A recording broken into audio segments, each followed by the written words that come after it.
Week 15 is over with a lot of teams limping into the playoff. Detroit Lions comes to mind. A lot of teams are striving into the playoffs. I'm going full speed ahead. I like think of the Bills maybe. But Brandon, how we doing today, man? Victory Monday or Victory Tuesday, as you like to say. How you doing today? I'm doing good. We're one of those teams where I would say we about so. I don't know if you've seen Fat Albert with sober. We about halfway. So um, hopefully we get a little bit closer on next Saturday when we play. How you doing? I'm hanging in there. It's a rough, very rough week for me, fantasy football wise. My Commanders did win by the skin of their teeth. We'll get to that, but yeah, let's get going, man. Yeah, let's get to this opening drive. The Jets, they're expected to interview former Titans GM John Robinson, the ESPN analyst Lewis Reddick as well for the GM position. They also reportedly interviewed former Falcons general manager Thomas Dimitroff earlier this week as well. 49ers linebacker Devondre Campbell, he's been suspended the final 3 games of the season for refusing to enter the game against the Rams last Thursday night. Lions running back David Montgomery, he's out for the season after suffering an MCL sprain against the Bills. I just heard moments ago, though, he's not ruling out a possibility of returning um, later this season, though. Quarterback change in Cleveland. The Browns, they plan to start Dorian Thompson Robinson Sunday versus Cincinnati. Former NFL quarterback Mike Vick, breaking news, he's planning to accept the head coaching job at Norfolk State. That's according to the Virginia Pilot. Um, Miami Dolphins, they placed Grant DeBose on IR after a helmet-to-helmet hit.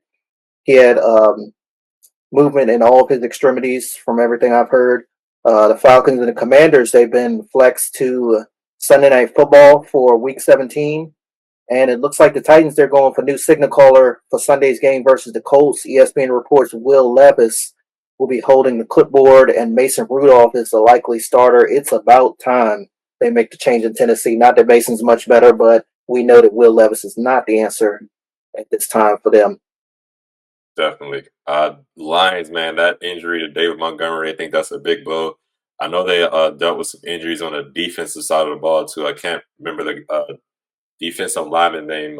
Things like McLean or something, but he's going to be on IR too. He was a starting D tackle, I believe, for the Lions. I think they got like 16 or 17 players on IR right now. So Yep. Lions, man, I wouldn't be surprised they start to kind of go into a tailspin and the Packers overtake them, Vikings as well, and they'll probably get to they'll limp into the playoffs, but I won't be surprised they lose that first game unless guys can miraculously get healthy or they, as they say, next man steps up and does a better job. But yeah, it's not looking too good for the Lions right now. Even though Dan Campbell did try to motivate the troops, I think he had an interview either today or yesterday where he was talking about we had got used to eating filet mignon. Got to go back to like getting with that nitty gritty, dirty stuff. So we'll see how it goes.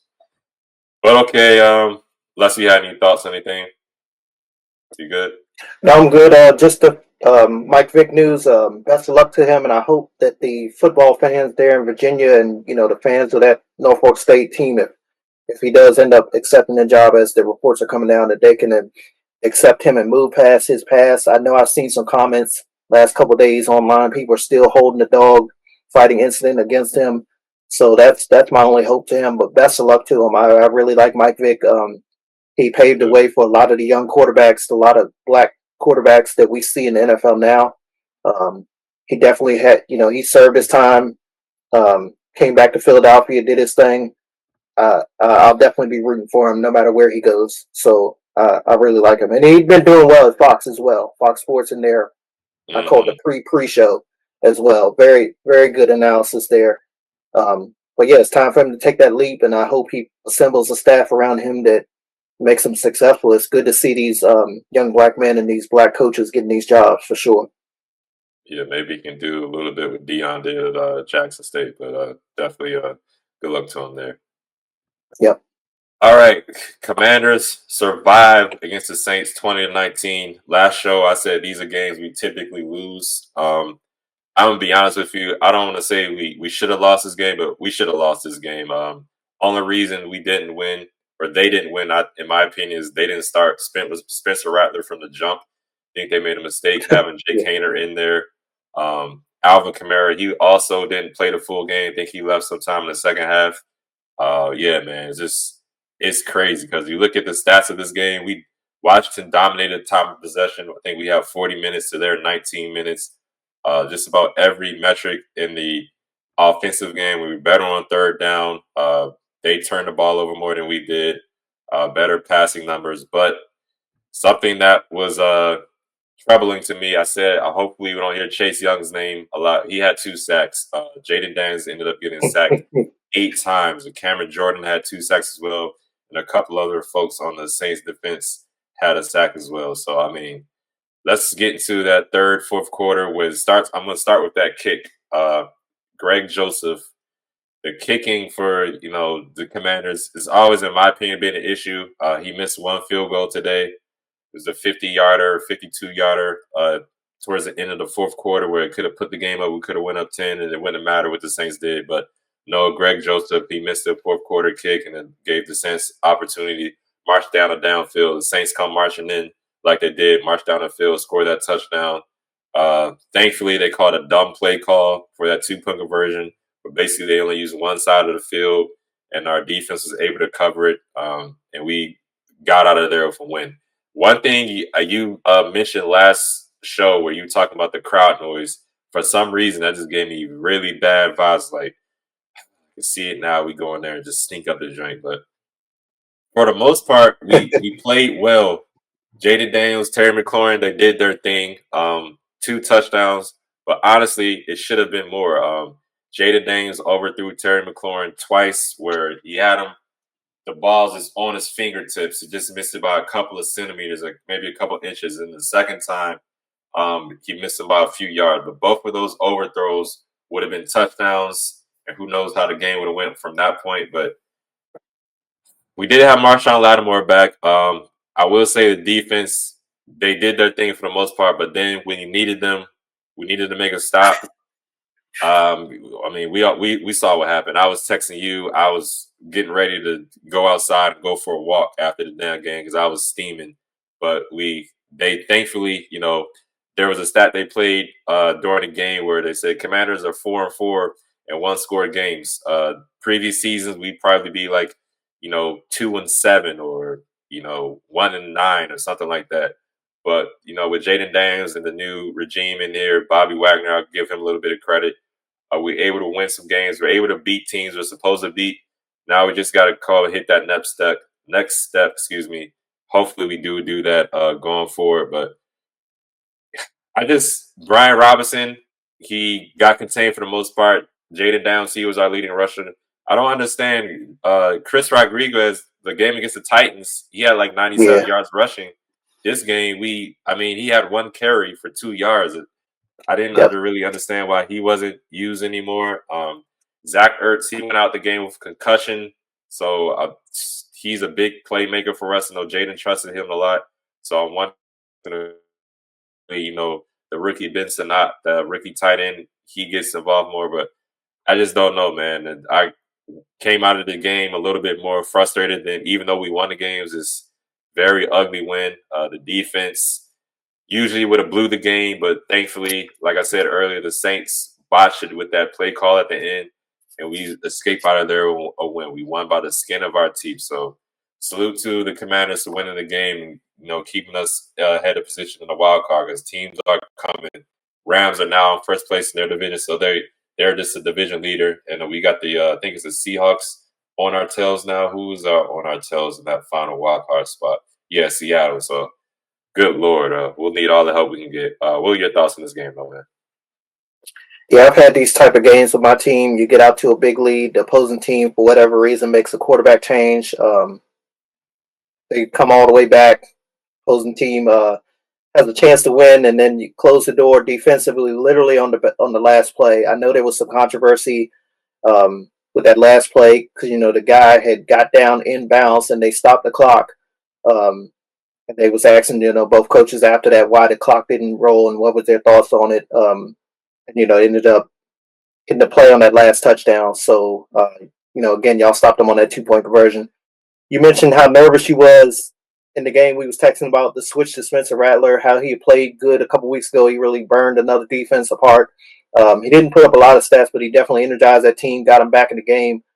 His edge rushers, you mentioned Cam Jordan, Chase Young.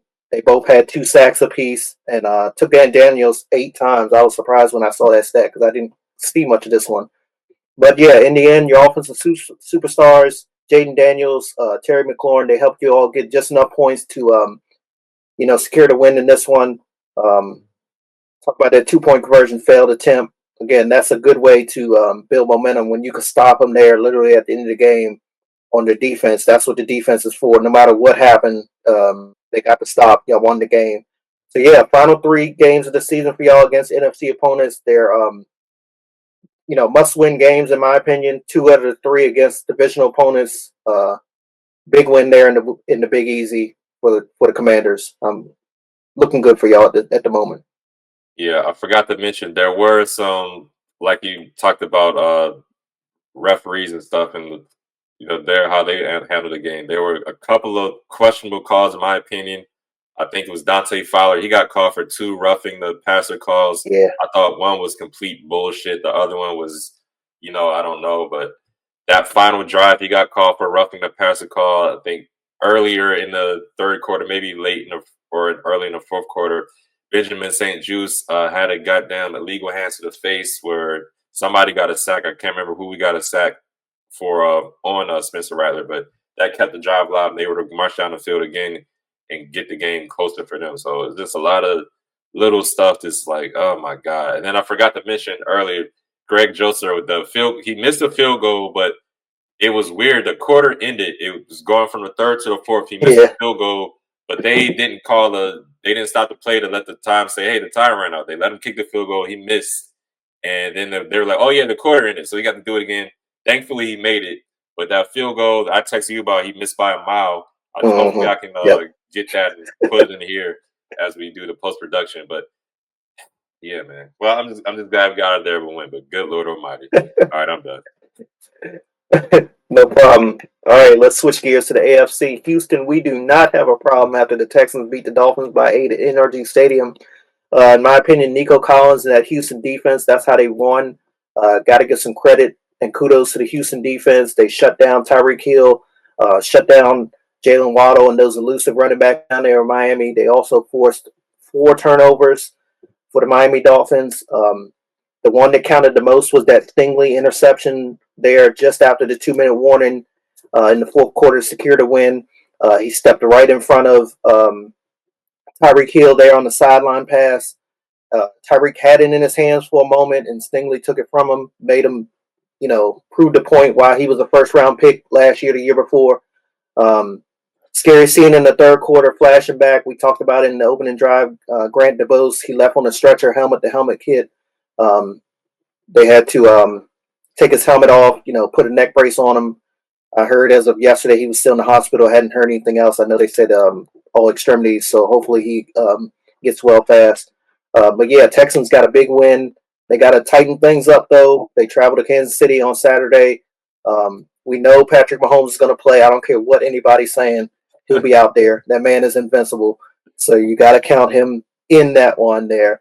But yeah, it's going to be hard for Miami to make the playoffs. Extremely hard, even though they're not mathematically eliminated just yet. I know Dolphins fans are holding on to a little bit of hope, but yeah, they're probably not going to get there. What are your thoughts on this one? Texans, like you said, that defense is doing their thing because the Texans offense, I mean, look at CJ Stroud's number, 18 of 26, only 131 yards passing. And honestly, they had a lot of performances like this where CJ has thrown for not a lot of yards. I think a lot of it has to do with his offensive line. I think he was sacked about 3.5 or 4 times this game. He's been sacked a lot this season.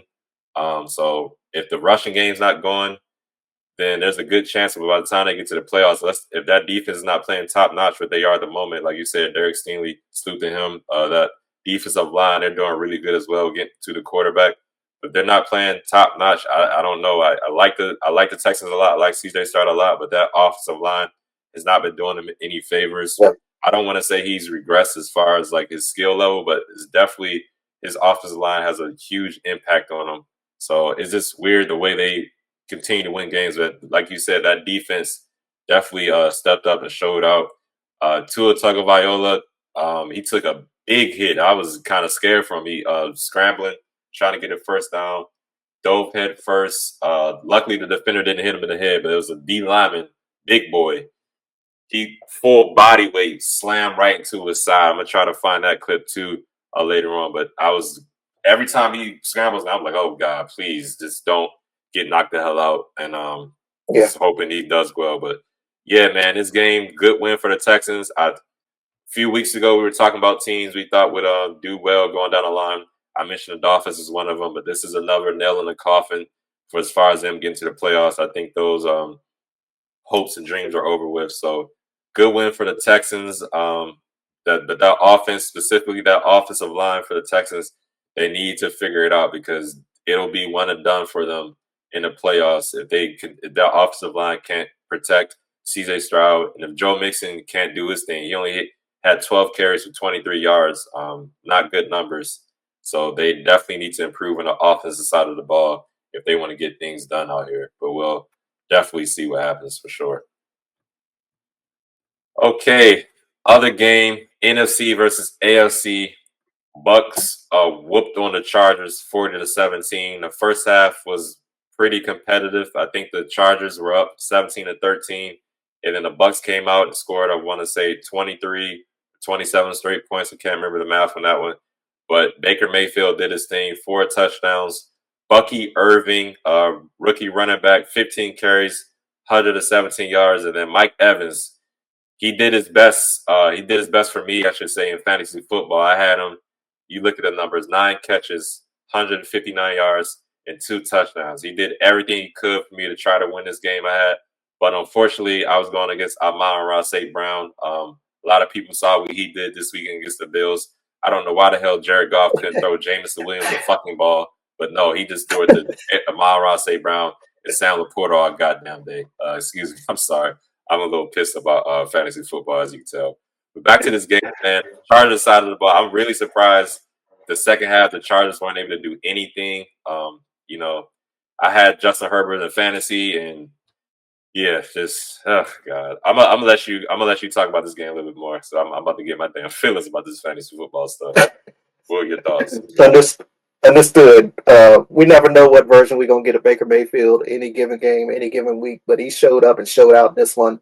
You mentioned some of the stats: 22 for 27, 220, 288, 4 touchdowns. He did have a pick, but he was averaging 10 yards a pop. His top target, Mike Evans, 2 touchdowns, 159 receiving yards. I know I was texting you during the game. They was trying to get him the ball because he's kind of flirting with that 1,000 yards. Whether or not he's going to get it this year, he's had it every year in his career, but it looks like they came out with the intent of getting him the ball early, often him and Bucky Irvin, as you mentioned. But back to Mike Evans, he had that gorgeous 35-yard touchdown in the third quarter, back in the end zone. Just a great play. But yeah, game changers in my mind, Bucky Irvin, Levante David. Every time I turn around, I was hearing their names on both sides of the ball. So good games for them. If I'm a Chargers fan, I'm asking Greg Roman and Jim Harbaugh, where's the run game? They had 11 carries for 32 yards on the ground altogether. I know J.K. Dobbins is out, but this is what we thought LA was going to do when when Harbaugh took over, was run the ball, dominate the offensive line. But it just hasn't been that, honestly, since week 2. They came out the gates just pounding everybody with the run, and it just hasn't been as strong as it has been since then. Yeah, they've been winning games, but when you get into December, January football, you want to be able to run the ball and run the ball good. Now, yes, part of this is the Tampa Bay defense, but at the end of the day, you got to stick with your guns and run the football down the stretch. But yeah, good win for the Bucks. I did pick them in this one, so I'm excited that panned out this way. I wasn't too sure that coast to coast. I'm always a little iffy when it's a situation like that, but Tampa Bay pulled out the victory in this one, as you mentioned, 40-17. Good win for the Bucks. Yeah, definitely. All right, before we get started with the rest of the episode, this episode is brought to you by Premium, a CBD and wellness company. Check out their full line of CBD-infused products, which make great stocking stuffers for the upcoming holiday season. Perfect for athletes, weekend warriors, soccer moms, and even armchair quarterbacks. They have CBD-infused honey, which is a personal favorite, as well as tinctures and mint and regular flavor. Most importantly, they are veteran woman owned, so come get some of this sweet temptation and taste the premium difference. Use code B&E for 15% off your order. Their website is premium.com. That's PREHEMIUM.com. Again, that's PREHEMIUM.com. And now let's get back to our show. Time for player awards, everyone. Offensive side of the ball, I'm going to go with a guy I just mentioned in the last game. Recap: Baker Mayfield, 22 for 27, 288 and 4 touchdowns. Again, he had that interception. And he's one of them quarterbacks, again, never know what we're going to get out of him, but definitely came up and had a good performance for his team there. They needed a win to keep the NFC lead in their favor over the Falcons. Of course, the Falcons won on Monday night, but this gives them a little bit more cushion there to secure the NFC South victory if they win out. Who's your offensive player of the week? I got to give it to a guy who I had on my bench, Jared Goff. I started Jaden Daniels over Jared Goff, and Jared Goff, let's listen to the numbers: 38 of 59, 494 yards, and 5 touchdowns. He went absolutely crazy. Unfortunately, they lost, but fantasy football, he did a hell of a job, and I had him on the bench. So, salute to you, Jared Goff. You were my offensive player of the week. Defensive side of the ball, I'm going to go with Derek Stingley Jr. The Finns were down 8, just under 2 minutes left in regulation. I talked about it earlier. They get the ball back. Tua throws it up to Tyreek, one-on-one, man coverage. Hill gets it in his hands. Stingley comes in, steals it out of him for another stellar interception to seal the game. Not to mention he had another interception earlier in the fourth quarter. So 2 interceptions when the game matters the most, when you got to make those plays on defense to help your team win, especially in a close one like this one was. Derek Stingley Jr. Who's your defensive player of the week?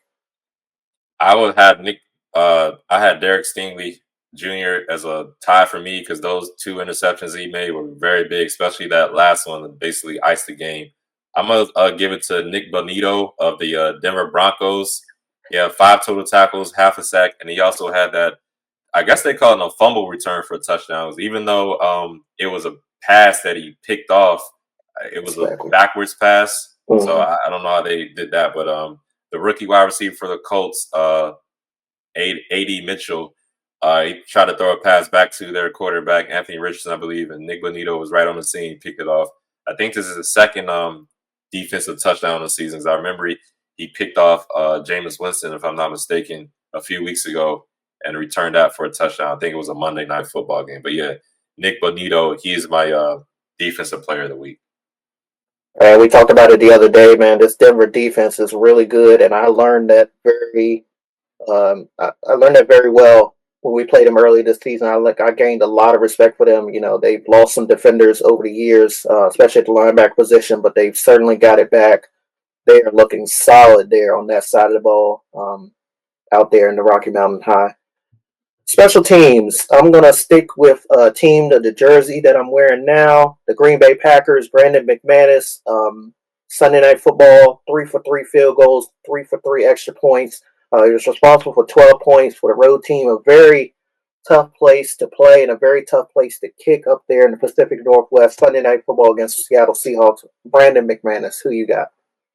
I'm going to stick with the Broncos and give it to Marvin Mims Jr., returner for the Broncos. He had 3 returns, 97 yards total. He had a big return late in the game to get them in the scoring range. So I'm going to give it to Marvin Mims Jr. of the Denver Broncos.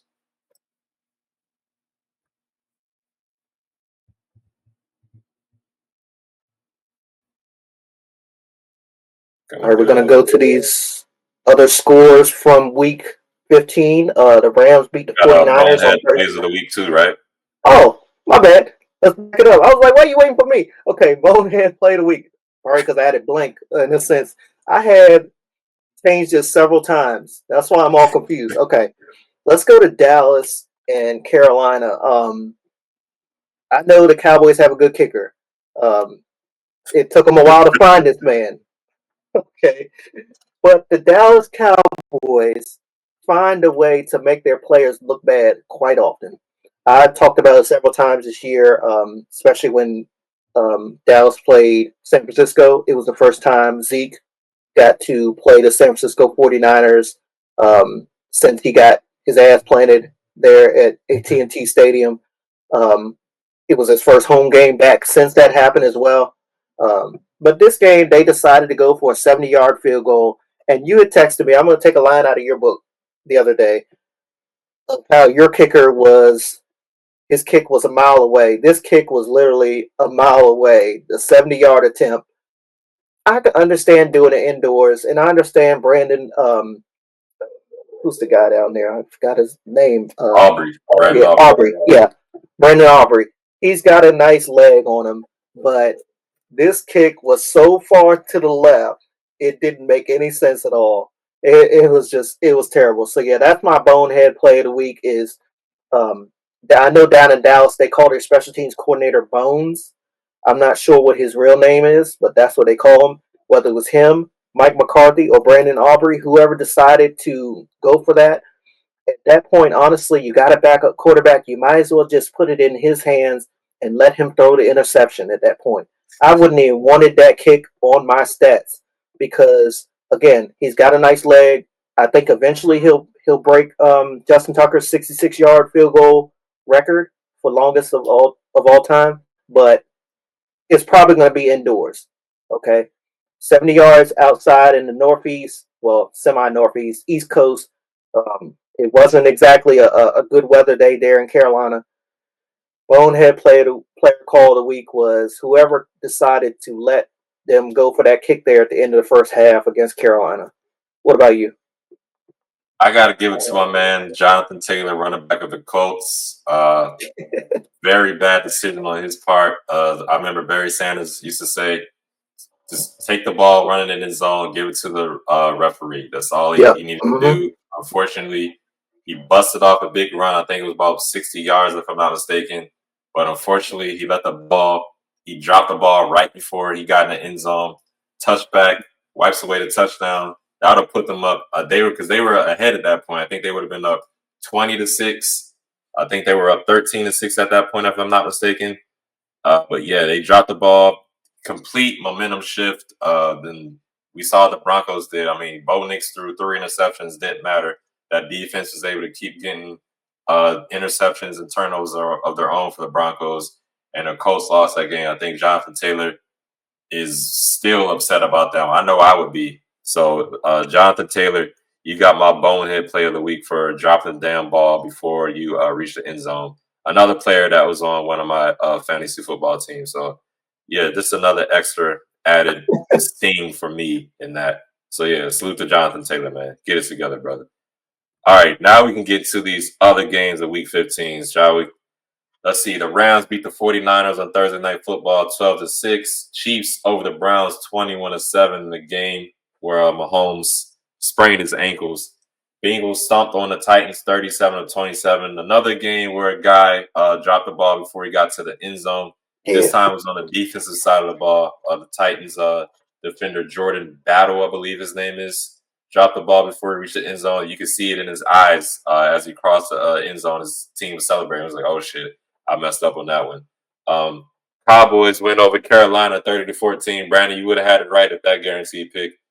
Jets outlasted Jags 32-25. I gotta apologize to the Jags and the Jets. I said you could probably Yeah. take a nap in this game, but this is probably one of the more entertaining games of the weekend. So they told me to shut the hell up.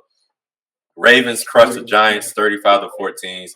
Broncos defeat the Colts 31-13. Cardinals beat the Patriots 30-17. And the Eagles won an in-state battle against the Steelers 27-13. Damn, there's a lot of 13s in there, ain't it? Packers win over the Seahawks in Sunday Night Football 30-13. Monday Night Football doubleheader, both games. I mean, I fell asleep. Vikings hand the Bears an eighth straight loss, 30-12. And Kirk Cousins wins another primetime game in a stinker, in my opinion. Falcons top the Raiders 15-9. Just imagine if it wasn't the Raiders they played, they probably would have lost another game. But yeah, what are your thoughts on these scores, man? Which one of these games caught your attention the most? I should say.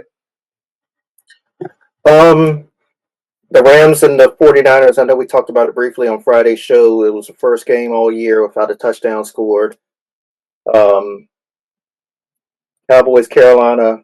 Um, like I said, like you said, I should have stuck with that one as my guaranteed pick. Let's see what else. The Cardinals and the Patriots. Drake May really started that game really good. I think he was like 10 for 10 passing. Just wasn't enough. We saw James Conner get loose in that one. I think I texted you. You know, when they give the ball to James Conner, good things happen. He had 2 rushing touchdowns, I believe, a little over 100 yards rushing, if I'm not mistaken. Um, let's see, and the Vikings and the Bears more so. You know, the love for Randy Moss is what I'm gonna get to, and that was another thing in Carolina. I know Adam Thielen came in to his game there in Carolina with a Randy Moss jersey on. You saw Chris Carter and another Vikings legend walk out the coin toss with Randy Moss's jersey. Um, just a love for that man there, former Viking, and he played several other teams as well. ESPN analysis, um, battling cancer right now. So yeah, those are the games that caught my attention. How about you? Yeah, definitely the Eagles over Steelers. I was complaining to you about red zone not showing some games or showing other games, so I didn't see a lot of that game, but I did see the final score. I was hoping it ended at the time, but the Eagles won the damn game. My apologies, everyone. I forgot to mention that the Bills beat the Oh Lions yeah, 48-42. We did talk about it a little bit in the opening drive, but they beat the Bills beat the Lions 48-42. Like I said earlier, Jared Goff did throw over 5 touchdowns. Surprising stat as Ty Johnson of the Bills. He's one of their running backs. He had 5 catches for 114 yards. He definitely did his thing out there. Chiefs over the Browns. Myles Garrett, I thought he had a scary moment. It looked like he got poked in the eye or something unintentional by one of the Chiefs linemen.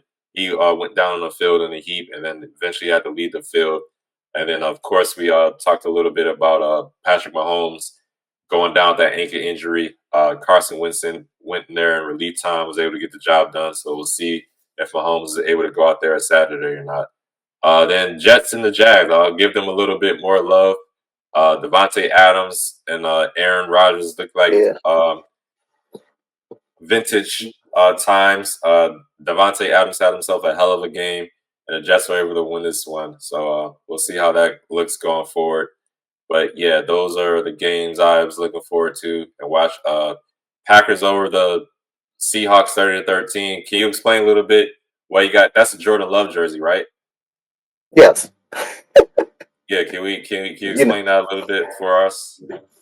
Jordan Love was my MVP candidate coming to the season, and I figured it was a time to bring it out now before anything bad happens, and they perhaps break that win streak that they're on. I picked them up there in Seattle. I wasn't too confident going up there. It was the Mike Holmgren Bowl, in my opinion. Classic rivalry. We did remember the Matt Hasselback coin toss in overtime when he said that they're going to receive the ball and win the game, and he threw a pick six. So classic rivalry. Uh, so this one just brought back memories for me watching these old Green Bay Seattle games. But yeah, I'm low key a Packers fan in the NFC. I do like Jordan Love. I always did like Aaron Rodgers and Brett Favre. So yeah, that's why I got his jersey. Got you. Some unrelated news, NBA news. NBA Cup final is tonight, everyone. That Yeah, game comes on in about 20 minutes here, or 5:30 Pacific time, 8:30 Eastern time. You catch it on ABC or ESPN. We have the Bucks versus the OKC Thunder. Should be a good game. $500,000 on the line for each player. So whoever team wins, each player on the team will get $500,000. So I know those role players, those guys on the bench down the line, they could definitely use that money. So I think they'll probably see closer to playoff style intensity. So check this game out if you can. Bucks versus Thunder, uh, NBA Finals Cup down in Las Vegas. sounds good. All right, everyone. That's going to do it for this week 15 recap episode of the B&E Podcast presented by Premium. Got a big show coming up Friday. We're going to talk about Steelers and Ravens there at the bank Saturday afternoon. Last year they beat us late in the season there at the bank. We did rest a lot of starters. AFC North title is on the line. If they win, they got it. If we win, we get a tad bit closer. We probably still won't catch them. Doubleheader there on Saturday, of course. That's a late game, Houston and Kansas City. That'll also be a big game. I'm sure we'll talk about that on Friday as well. And there's several other divisional matchups here heading into Week 16 that we'll look at as well. Be sure to follow us on social media on Twitter, known as X now, and IG. Definitely appreciate the love. Until next time, love one another.